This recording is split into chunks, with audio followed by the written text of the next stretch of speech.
Okay, well, let's do these 10 questions. I sent you the questions ahead of time. Okay. My 10, and they were originally when I wrote them, they were going to be quick fire questions, and they've ended up being the most fun part of the conversation usually. Okay. Um, so the worst question for any fan of any artist, favorite Tom Petty album, if you can only pick one.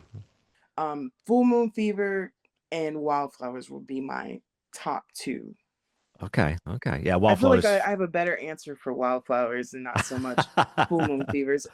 You know what's weird is on the gun. Sometimes I will have the idea and then it escapes me. So Oh, I've got a squirrel brain. Yeah, my squirrel brain sometimes just runs off with the nuts, and I'm like, "What? I was going to say it something, just then come back." yep. But I would say Wildflowers is probably like my top album, my top Tom Petty. It's the one I've lived with the most. You know. Yeah, it's also one of those, and I talk about this lots on the show that I always think that like Damn the Torpedoes is, and that's the album that sort of really, really breaks things wide open for the band. You know, you get Refugee and Here Comes My Girl and all those great tracks, Right. but it is a collection of songs. It's not an album, quote unquote, in the same way that Wildflowers is, where there's Right. so much cohesiveness in Wildflowers and there's so many through lines through that album that you're really taking on this hour-long journey through someone's pain and their life and their emotional state in a way that is just so compelling, right? There's a cohesion there. Right. Yeah. That was great. Yeah. Thank you. I've said that a few times, so that's practice. Okay. Okay, So, what you got for me next? Mudcrutch or Traveling Wilburys? So I remember when Tom Leadon was coming to Hartwood, I went down the Mudcrutch tunnel Yeah. and I briefly got introduced to their music, but for this interview I definitely went back and I listened to them, and I'd say I've been drawn to the Traveling Wilburys just for the fact that you have Paul McCartney, you have Tom Petty, Bob Dylan, you have all those heavy hitting songwriters Yeah. in one place.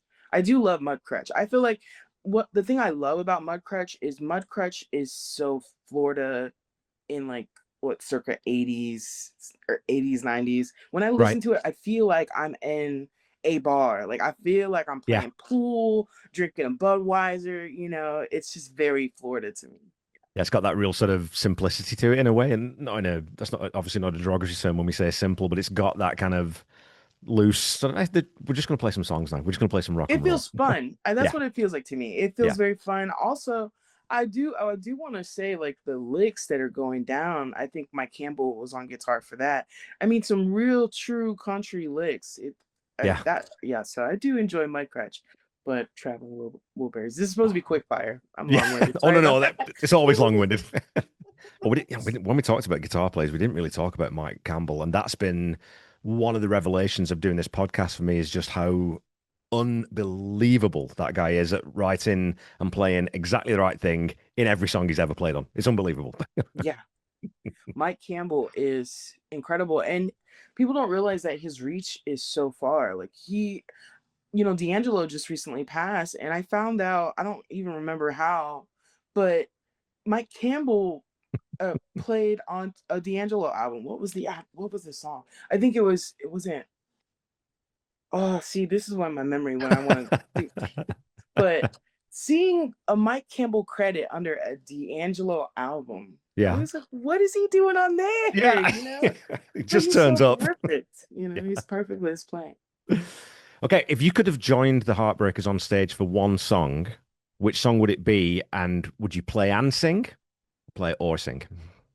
I would play and sing, and it would be All or Nothing. Oh, nice. Dun, Okay. dun, ba-dum, dun, dun, dun. That song's awesome. That's another one of those riffs too, where you hear, oh, that's kind of screeching, howling slide guitar, and you think, again, like, where the hell has that come from? Because it doesn't. I've said, sorry, I've said so many times in this journey with Tom's music, and I'm at the 13th album now. I'm at Last DJ now. There's those songs where you think, well, that doesn't sound anything like anything they've done before, which is a good thing for a band, right? And there Right. are some times where you think, yeah, I've kind of heard stuff that's a little bit like that. And Into the Great Wide Open, Full Moon Fever, there's a lot of similarity there. Mhm. But that one, when that one hits, you're like, what the hell does that come from? Sounds like Yeah. nothing. Well, that's what I feel about I Should Have Known It. When I hear I Should Have Known It, it's like there's nothing in his petty verse that is like that Yeah. particular thing. But I agree with you. Fault Lines is another one. Although I will say, um the that's why I was playing those blues songs. I should say, the reason I was playing the blues songs is I come from the world of blues. So Yeah. when you come from the world of blues and you listen to other people, you're like, aha, I hear it, you know. So because I came from the world of big band, the fault lines that feel, that's a very much sing, sing, sing. But Yeah. Yeah. that's Yeah. very much like big band. So Yeah. Well, it's got that bossa nova thing that Ferrone's doing on the ride belt, right? Which is we'll just, see again, their I can't, I've tried a million times and I can play the notes, but I can't play the song. I just can't get that feel he's that Ferrone crazy. has. Yeah. He's a crazy person. I don't. I feel so bad for my drummer. I was working with my drummer, and I was telling him this is what I think the part is, and he started to play. He's like, that doesn't feel right. I don't want to. I'm like, all right, do whatever, you know. But I'm pretty sure it's the whatever he's doing is so crazy because Yeah. the kick is. I think it only hits one time in the bar, so it's like ding ding ding ding ding ding ding ding ding Yeah. ding ding ding ding ding ding ding. That's such a wild part, you know. But it's cool. That's when you were talking earlier about when you play with other people. That's what you get when you bring a funk R&B drummer into a rock and roll band. You're going to get these different flavors that Stan Lynch isn't going to bring you. You know, I mean, it's brilliant of drummer Stan Lynch Oh, is. were you there for when Stan Lynch came to Hartwood? I did no, I couldn't. Last year I was supposed to be there, but because of the hurricane and the rescheduled date, I couldn't make it down. I was gutted. Oh, I wish you could have been there. Oh my goodness. So that I'm so thankful to Hartwood because I never got to see Tom, and that's something that like that's such a huge bummer. I Yeah, really would have loved to see Tom with the Heartbreakers, but to hear Stan Lynch live was like I got a little piece of it. I got yeah, just a little piece, and when there was something you're saying about Mike Campbell, how there's like this, you're like, where did that come? It yeah, feels like otherworldly. It feels when he's doing his slide parts, it just feels like holy crap, like mojo. It feels like all these things. That's how Stan Lynch feels on stage. Like his yeah, playing is so drenched with years of information. yeah. You know, it's I wish I could have been there. I really do. Oh, I wish I could have been there too. It's funny because we were talking. Obviously, you play drums on the songs that you've got online, and because I was going to say to you, whoever your drummer was, and it turns out it's you, but that pocket on the cover, like that little pocket that you sit in and just sit right, and it's just behind the beat, and it's just got that slight looseness to the groove that you really need for a song like that. And that's where Stan always had that too, right? Where Steve can do Yeah, it. Steve can play behind the beat, but he can play on it as well because he's such right. a prolific session musician. You have to be able to do both. And so, but with Stan, like, yeah, rocking around with you, American Girl, who does the Bo Diddley beat on drums? Like, who's going Right, to think of that, you know? right. That's what makes Stan. I feel that Steve is okay. So this is what each one of them brings. Stan put the stamp on the drum parts, like you know the American Girl drum part. Here Comes My Girl. You know, Yeah. there's so many rocking around. How could I forget about rocking around with you? Like he put the stamp on what the Tom Petty drum should sound and be. Yeah. And then Steve Ferrone came in and he kind of like continued the conversation, I feel. Yeah. Does that make Definitely. sense? 100%. Yeah. Two completely different drummers, but again, Tom needed a different drum at that point because the way he was moving, you know, and obviously the personal stuff, but Stan probably wasn't the right guy for that. And I think good for both parties that, you know, if you're Stan Lynch, you don't want to be playing music you don't really care all that much about because there's nothing worse than that, right? As a musician, if you have Right. to kind of fake it. So it's probably a good thing that they went their separate ways. Okay. Who would be your dream opening act at a Tom Petty and the Heartbreakers concert if you did get to Any see them live? band, Yeah. dream opening act. You know what? I would love to see Bob Dylan open for just like Bob Dylan on acoustic. Yeah. No, And then, no one's answered that before on these 10 questions. That's a great shout because I always think too when you've got someone like that, well then Bob can come out and they could do, you know, they could do two or three songs. He could come out and do two or three songs with Tom yeah, as well. It'd be great, you know.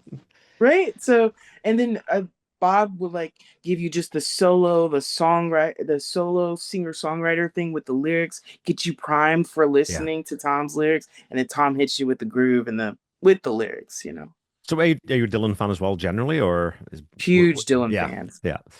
Yeah. He's another one my dad introduced me to, and you just the words that just keep coming and they never end, and it's just this torrent of words, and some of them don't make any sense, and some of them don't make any sense until you realize they do make sense, and then some of them are the most profound thing Hey, you've ever heard, and everything in between is just it's ridiculous. 10,000 talkers whose tongues were all broken. I don't know how do you write What? that? You know, like what in the world? That is like one of my favorites. Yeah. Well, Yeah. one of my favorite Dylan lyrics too is the sun's not yellow, it's chicken. What? Okay. What are you Right, talking yeah. about? But it's great. But it's great. That yeah, it conveys the feeling, you know. Yeah. He's incredible. Okay. Favorite band member other than Tom? Mike, Easy? Was that an easy one? that was an easy one. Just because he, and, you know, he's a guitar player. Yeah. I also like that I like his guitar philosophy. Like, Yeah.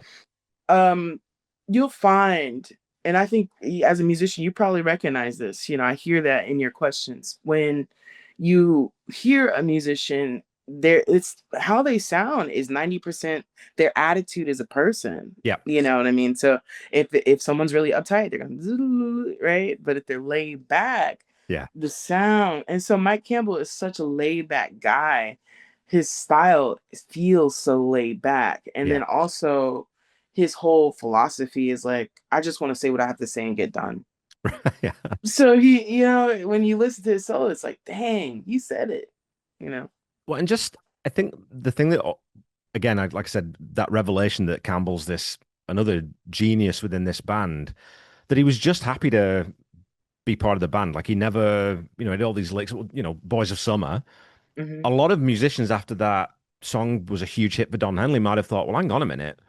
I've got like some really good songs here. I should go and try and do something with this myself. But what he wanted to do was make sure that he gave the best parts to Tom and the Heartbreakers. That was his band, man. That's my band. I mean, the story of how they met that Yeah. sealed it. Oops, I almost knocked the neck down. You don't say that often. Oh my gosh. Well, uh, but I think that they had an incredible Mike and Tom had a bond, and that just kind of Yeah. solidified his loyalty to the band, and that is really hard to find. And I'm a little jealous of Tom in that way. I love it. Well, you just got to keep playing with people. You'll get there eventually, right? So, Yeah, wish me luck. okay, number 6. If you could have seen any Tom Petty concert from history, which one would you pick? Or an era or an album tour or No. There's a concert. I should have wrote down my answers. So there's a concert. I think it was 1990. It had to been early 90s, but it I don't know where he was. I know it's on YouTube. This is so frustrating because I really want to reference this concert. I will describe the concert and you okay. can look it up on YouTube. But they panned out. Maybe it was Bonnaroo. Was he at Bonnaroo? I'm not sure. I don't think it was it. I think it was Bonnaroo. I'm not sure, but they panned out to the audience, and it was a sea of people that were like shoulder to shoulder, and it was Yeah. in the middle of the day, and you know, I feel like he was at the height of his powers as a musician, and there's something about seeing him on stage, seeing how he's commanding the stage, hearing the the crowd roaring for him, and seeing the sun and just the Yeah. way the energy was in the video. I wish I Yeah. could have gone to that concert. I'll have to get with you later on and tell you the name of the concert. It escapes me now, but it was incredible. It's funny, right? Because, I talked about, your set on the Sunday at Gainesville, but there is something about being in a stadium full of people as well. And because that's then it's not even so much a show, then it becomes an event. And I saw McCartney at about 2 hours south of where I live right now. I went down and I saw Paul McCartney play live. And Yeah, when he that's did, incredible to and when me. he did something by George Harrison's song, something, and he started it on ukulele. and you could just look around, and I just burst out crying because like it, just because it's the Beatles, man. I grew up with these guys, right? I mean, they were everything to me when I was a kid. So to see Yeah. that guy doing that song on stage, it was just too much. And Is then, yeah, that's oh, what it I'm was just saying. That's yeah, exactly it. Where you're like, holy crap, is this really like that's how it felt with Stan. Like I yeah, remember standing on the like literally on the side of the stage and I could see him. He was like right there. And it was this emotional thing because I've listened to his drum parts so much and yeah, crafted so much of my like taste and my sense of flow after how he plays. So to see him yeah, was incredible. So I totally get that about Paul. You gave me chills. yeah. It was That's- amazing, absolutely amazing. And there's a song called Mull of Kintyre, that Wings did that no one in North America listened to and no one knows about. And again, that's another one that same thing, like all the hair stand up on your arms, yeah, and you just can't believe it's happening, right? Okay. Mo of Kintyre. Mull of Kintyre. Super simple. Okay, Just a little strummed guitar thing, acoustic guitar with one of my favorite key changes in all of music in it. So, okay, well, I'm ready. Oh, I'm excited. Yeah, okay, so Walls Circus or Walls number three, the big rock version or the more stripped back version? yeah, I'm still gonna go with Lindsey Buckingham. Lindsey Buckingham played with Stevie, right? He Yeah, played Fleetwood guitar with. Mac. Yeah, Yeah. yeah, yeah. Just making sure. Yeah, yeah, yeah. So I'll still go with because I'm obsessed with Fleetwood Mac, anyways. So we'll give it to Lindsey Buckingham. Well, it's funny because we were talking about Orwell earlier. When I saw them live, they did Orwell, and of course it's not Peter, but Lindsey Buckingham can play. That boy can play and he can sing. He's solid. Yeah. Like think of boom ding da da was it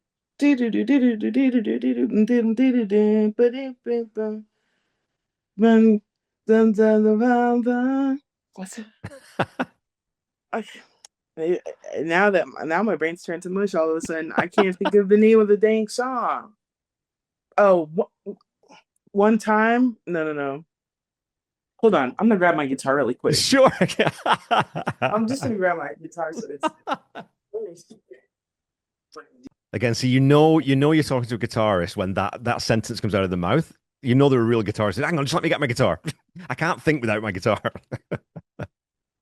So been been down one time, Oh, yeah, been down second two hand news. times. Second hand That's the news. song. Yeah. So Yeah. yeah, that guitar part is insane. The whole point of me saying getting that guitar part is just to say he wrote that. Somebody wrote that crazy thing. I Like know, holy yeah. crap! So Lindsey Buckingham gets it, 100%. What a nut. He wrote that. I love that. But again, that is the thing when we're as music nerds, you go, how the hell did you write that? That's just too good. It's not fair. Yeah, I just tried to play it without the capo, and my guitar was like, no. And I'm so yeah. Lindsay, you take that one, friend. Oh, we'll give it to him. We'll give it to him. Okay. If you could pick any artist to cover any Tom Petty song, who would it be and what song would they cover?